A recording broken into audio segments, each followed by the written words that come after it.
빌립보서를 기쁨의 서신이라고 그랬습니다. 그런데 조건과 환경은 그렇지 못하다고 하는 말씀을 지난번에 드렸습니다. 오늘 이인수 목사님은 투병 중에 있습니다. 코비드 양성이 일어나서 지금 열심히 싸우고 있어서 제가 차출되어서 오늘도 나왔습니다. 그렇게 하시고 더 기도해 주시기 바랍니다. 방마다 다 따로 격리돼서 저에게 전화 한 번씩 거는 것만이 유일한 지금 희망인 것 같습니다. 여러분 위해서 더 기도해 주시기 바랍니다. 제가 몸이 이런데 더 설교를 하라고 하자니 상당히 미안해하고 있습니다. 지금. 그러나 여러분 제가 푹 쉬라고 그랬습니다. 어쩔 거예요. 여러분 어쨌든 코비드 조심하시기 바랍니다. 어쨌든 빌립보 교회에도 상황이 그렇게 좋지 못하였습니다. 초대교회였기 때문에 교리적인 논쟁이 크게 많이 있었습니다. 이 교회만 그런 거 아니고 제자들 가운데도 그런 일이 많이 있었습니다. 크게 성경을 읽어보면 두 가지로 구별해 볼 수 있습니다. 하나는 헬라 문명이 들어오게 됐는데 헬라 문명의 특징 가운데 하나는 영은 선한 것이요 육은 나쁜 것이라고 하는 이원론적인 생각을 많이 갖고 있어서 예수님께서 육체를 갖고 태어나신 분이 아니시다. 그런 그 이야기가 많이 있었습니다. 거기에 대해 아니다. 예수는 육체를 갖고 태어나셨다 하는 이야기를 거듭해서 얘기하고 있는데 그것이 바로 요한 1서, 2서, 3서에 나오는 이야기들이 아니다. 예수의 육체를 부인하는 것이 곧 이단이다 하는 이야기를 하고 있습니다. 또 한 가지 흐름이 있었는데 그것은 히브리 사람들, 유대인들이 가졌던 생각입니다. 다시 말하면 지금까지 율법을 지켜왔는데 예수를 믿는 것도 좋지만은 예수 믿는 데다가 더해서 할례를 받으면 더 좋지 않느냐 하는 이야기를 저들이 자꾸 했습니다. 사도 바울의 전도 여행을 가서 제일 먼저 갔던 곳이 회당이었습니다. 그 이유는 무엇이냐면 율법에 대해서는 누구보다도 잘 아는 사도 바울이었습니다. 바울은 예루살렘에 유학 왔던 소위 유학파 예수 믿는 사람이었습니다. 율법주의자였습니다.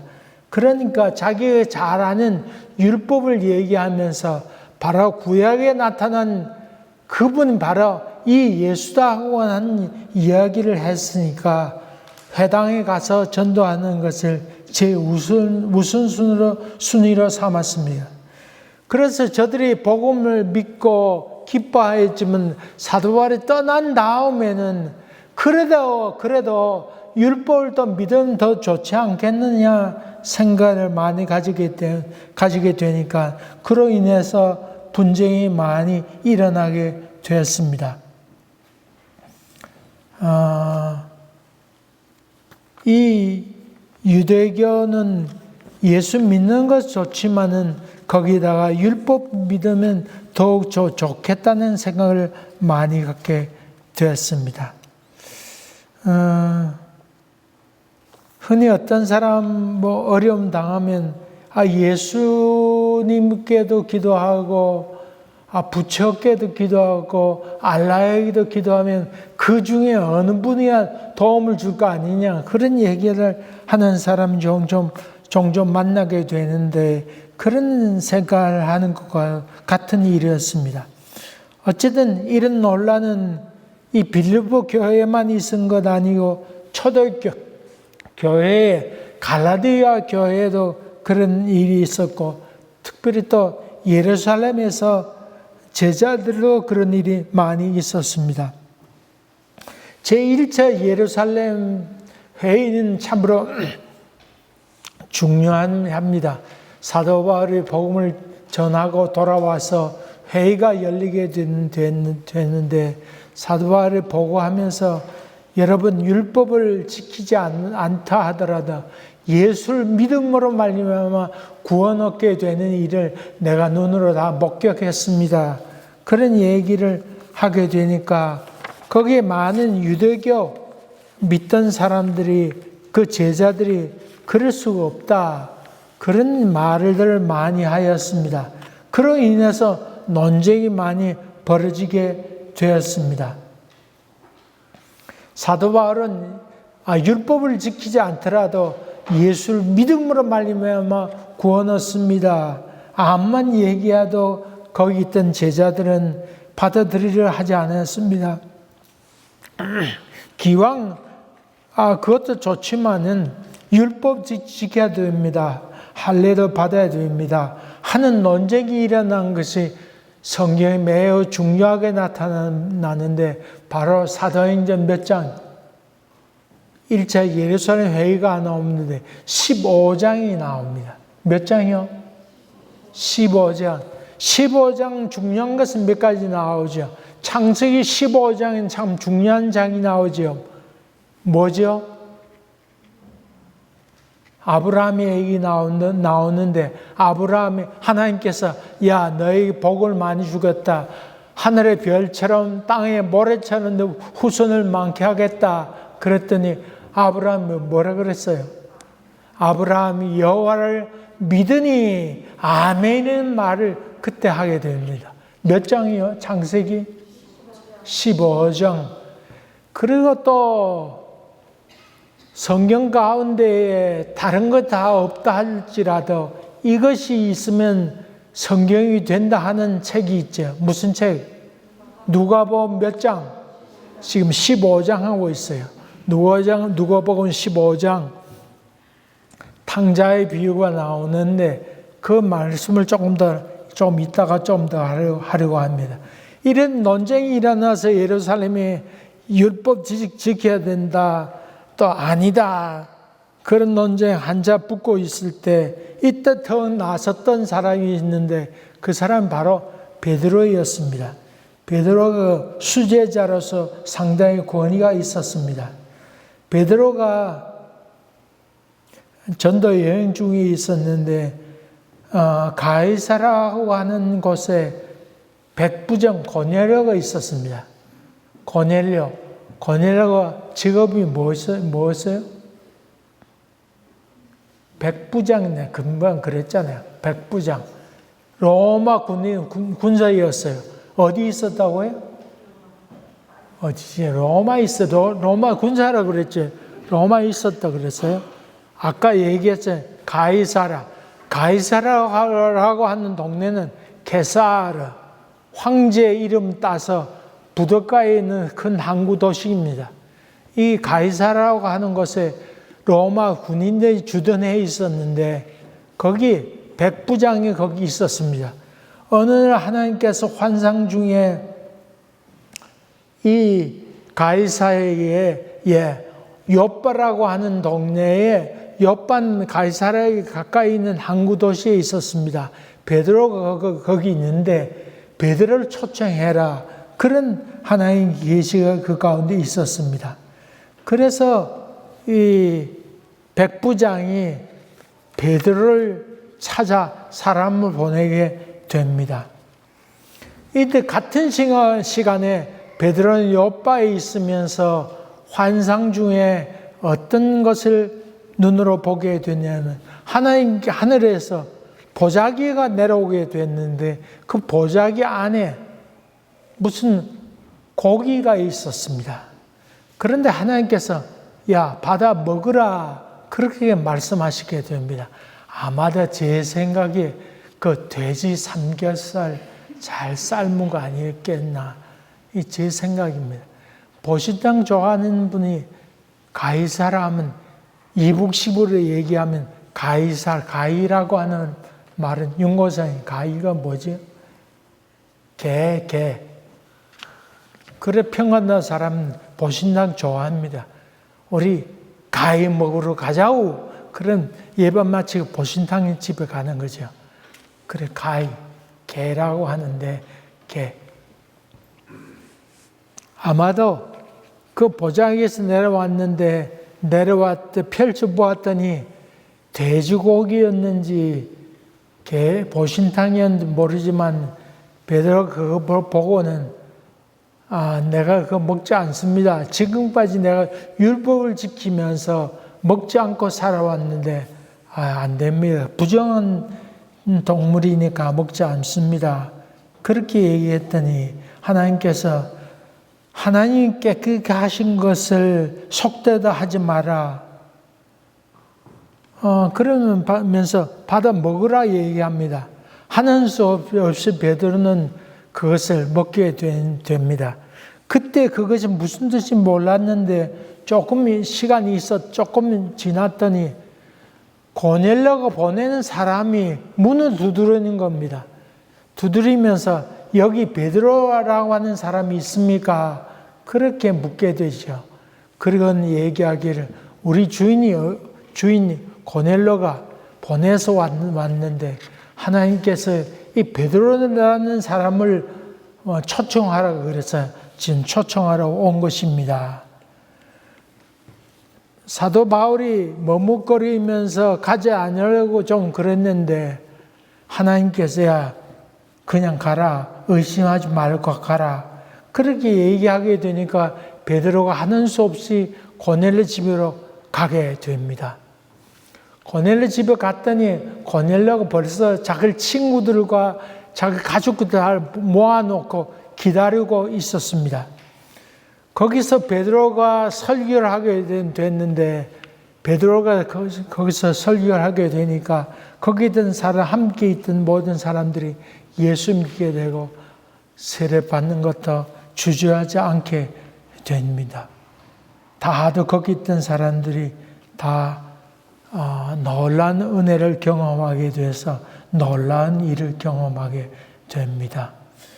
사도행전 15장 예루살렘 회의 때에 이 사실을 베드로가 얘기하면서 여러분 내가 이방인에게도 율법을 지키지 않았던 이방인에게도 복음을 전했더니 저들이 다 믿고 구원을 얻게 되었습니다.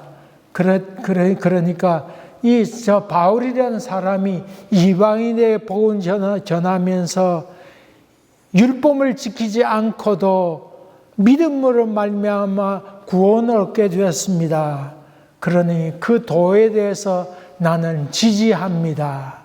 그 이야기를 하면서 논란이 일었던 여러 가지 논쟁이 다 사그라들게 되었습니다. 그래서 이 일로 말미암아 소위 예루살렘 회의가 일단락나게 됩니다.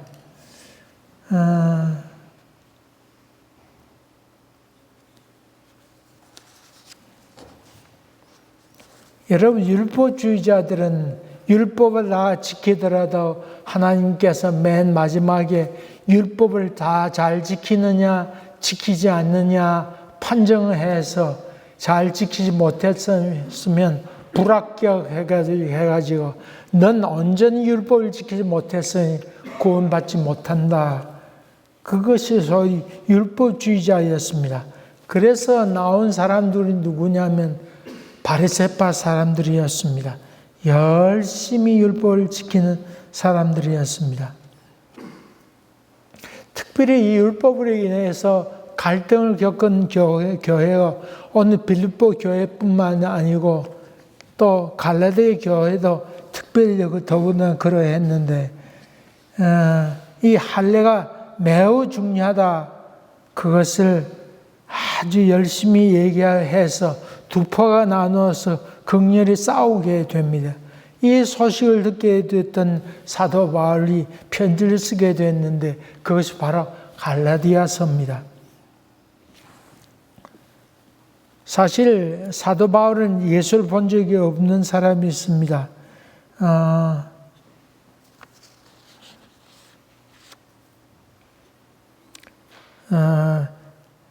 이 제자들과도 많은 분쟁을 하게 되었습니다.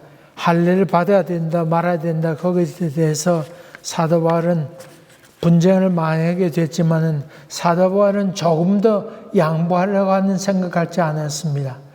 왜냐하면 사도 바울은 소위 유혹하다시피 율법을 철저히 지켰던 사람입니다. 그런데 율법을 그가 지키면서도 그 마음 가운데 평안을 얻지 못했던 것 같습니다. 그가 율법을 지킴으로 말미암아 하나님 만나는 경험을 했어야 됐는데 그렇지 못했던 것 같습니다. 그렇게 해서 사도 바울은 거기에 대해서 할례라는 얘기만 나오면 발작적으로 반응합니다. 말도 안 되는 소리 하지 마라. 오늘 첫 번째 오늘 3장 2절 첫 번째 뭐를 삼가라고 해요? 성경 읽어도 또 모릅니다. 뭐를 삼가라고 해요? 개를 삼가라. 개를 삼가라. 개 조심하라. 그런 말이 아닙니다. 선교사들이 처음 한국에 와서 한국 집집마다 다 문패가 있는 것을 보고는 집집마다 그 문패에 달린 이름을 보고 집 안으로 들어가게 됐는데 한국 집 앞에 대문 앞에 개조심이라 쓰여 있어서 여기 개조심이 계세요. 그러면 들어갔다잖아요. 개조심. 오늘 개들을 삼가라 하는 말은 개조심해라 그런 말이 아니고 할례를 받아야 된다 주장하는 사람을 사도 바울은 뭐라 칭했어요? 개들이 칭했습니다. 저놈들은 개다. 할례가 그렇게 중요하냐? 그래서 사도 바울은 갈라디아 교회에 있는 사람들에게 개들이 할례가 그렇게 중요하면 할례라고 하는 것은 난지 8일 만에 애기 고추 이렇게 잡아당겨서 할례 칼로 싹둑 잘라서 할례를 행했습니다. 그게 할례인데 그렇게 할례가 중요하면 아예 밑동같이 잘라버리다. 원어는 그렇게 썼습니다. 애기 고추가 있는데 할례가 그렇게 중요하면 아예 싹둑 잘라버리다. 그만큼 심각하게 사도 바울은 얘기하게 되었습니다. 사도 바울은 고린도 교회에도 그런 얘기하고 있습니다. 내가 부득구를 자랑하노니 나는 히브리인 중에 히브리인이요. 그 고린도 교회에 있는 사람들은 사도 바울이 예수님을 직접 본 적이 없는 사람이라고 해서 아주 무시했습니다. 거기에 대해서 사도 바울이 아니다 그런 말 하지 마라. 나는 히브리인 중에 히브리인이요. 이스라엘 중에 이스라엘 사람이요. 나는 열심으로는 바리새파 사람이라서 예수 믿는 사람 핍박하러 갔던 사람이라고 얘기하고 있습니다. 그런데 오늘 본문에는 베냐민 지파라고 한 말을 고린도 후서에 있는 말씀과 11장에 있는 말씀과 달리 오늘 난 베냐민 지파다 그렇게 또 얘기하고 있습니다. 이 말은 또 매우 중요한 말입니다. 베냐민 지파에서 왕이 나오지. 제 첫째 왕이 누구지요? 이스라엘 첫째 왕 누구요? 사울 왕.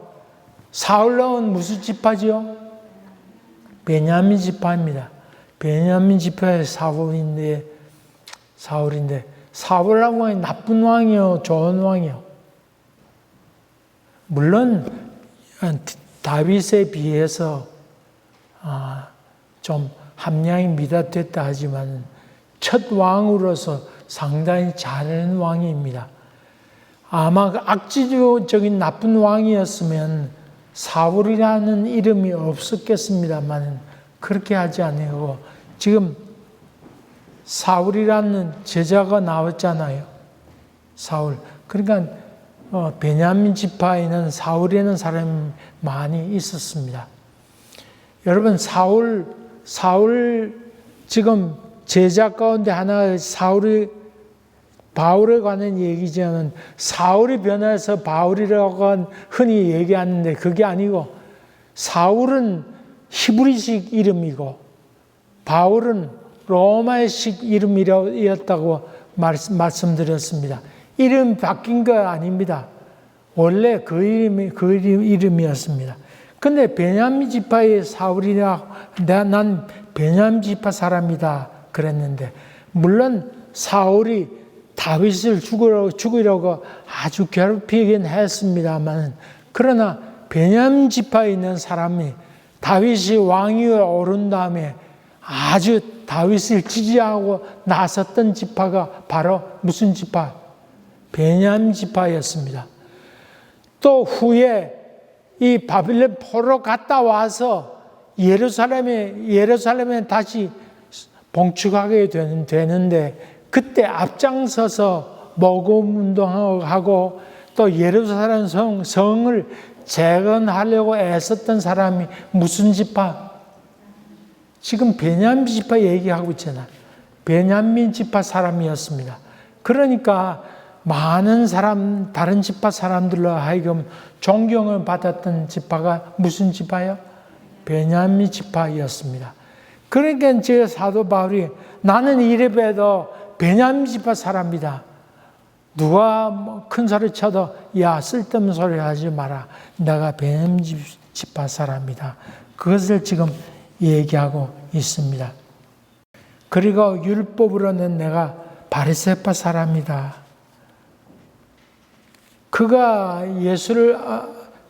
율법을 지켰지만 참 신을 만난 경험이 없어서 몹시 실망했던 것 같은데 그가 다메섹에서 예수 믿는 사람 핍박하러 가다가 예수를 만나게 됩니다. 이 신체험, 하나님 만난 체험이 그를 변화시키게 되어서 이후로 누구든지 나를 괴롭게 하지 마라. 내 몸에 누구의 흔적을 가졌다? 예수 흔적을 가졌다. 라고 얘기하면서 괴롭히지 말라고 합니다. 요즘도 율법대로 예수를 믿는다 할지라도 율법대로 살아야 된다고 주장하는 교회들이 있죠. 무슨 교회입니까? 안식교입니다. 안식교. 안식교 하면 유명한 사람이 있죠. 엔돌핀으로 유명한 이상구 박사. 안식교 교인입니다. 그래서 그 사람 안식교가 가게 된 이유는 철저히 성경대로 따르려면 율법을 지켜야 된다. 그렇게 찾다가 찾은 것이 안식교였습니다. 그래서 그가 안식교에 가게 되고 열심으로 구약에 있는 말씀을 지켰던 사람이 이성구 박사였습니다. 이 사람으로 말미암아 많은 사람이 안식교로 가게 되고 이 안식교에서 이상구 박사 때문에 안식교가 많이 부흥하게 됩니다. 여러분이 잘 아는 365 우유 있잖아요. 그래 바로 안식교에서 나온 우유입니다. 근데 한 몇 년 전부터 이상구 박사가 교회마다 다니면서 나는 회심했습니다. 그러면서 간증하러 다니고 있습니다. 또 LA에서는 신문에 큰 광고 내면서 내가 그때 잘 몰랐습니다. 회개합니다. 그런 광고를 냈습니다. 그가 그렇게 됐던 계기가 있습니다. 그가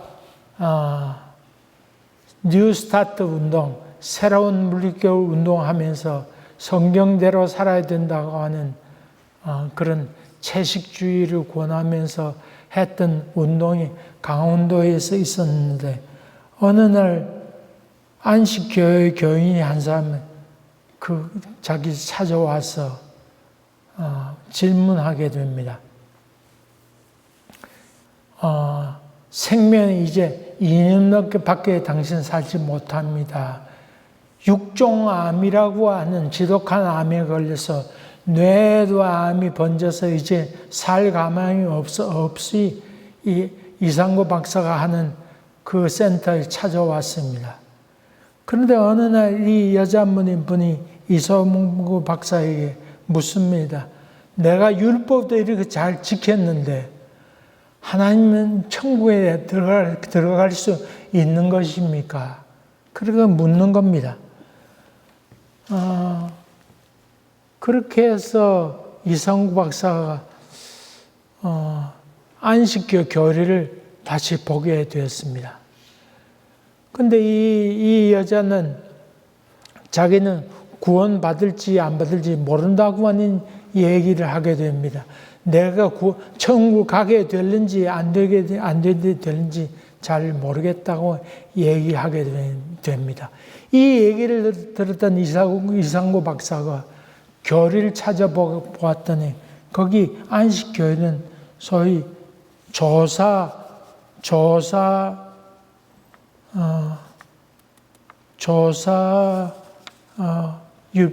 법이 있었습니다. 조사 교리는 뭐냐면 안식 교리를 다 지키다 할지라도 마지막 하나님께서 조사해 봐서 맞으면 구원을 받을 수 있고 그렇지 않으면 구원을 못 받는다. 구원 받을지 안 받을지 그때 가봐야 안다고 하는 교리가 있다고 하는 것을 이상구 박사가 알게 됩니다. 그래서 그런 법이 어딨냐, 말도 안 되는 얘기다. 암만 안식교회 얘기해도 저들이 듣지 않습니다. 그런데 이상구 박사가 성경을 읽게 되었습니다. 요한복음 5장 24절 말씀 다 같이 한번 찾아보세요. 요한복음 몇 장이요? 5장 24절 말씀.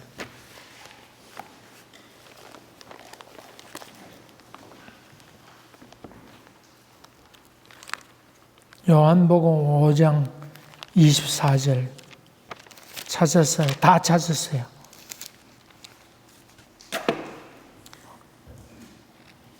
다 같이 한 목소리를 읽어봅니다. 찾았습니까? 5장 24절 시작.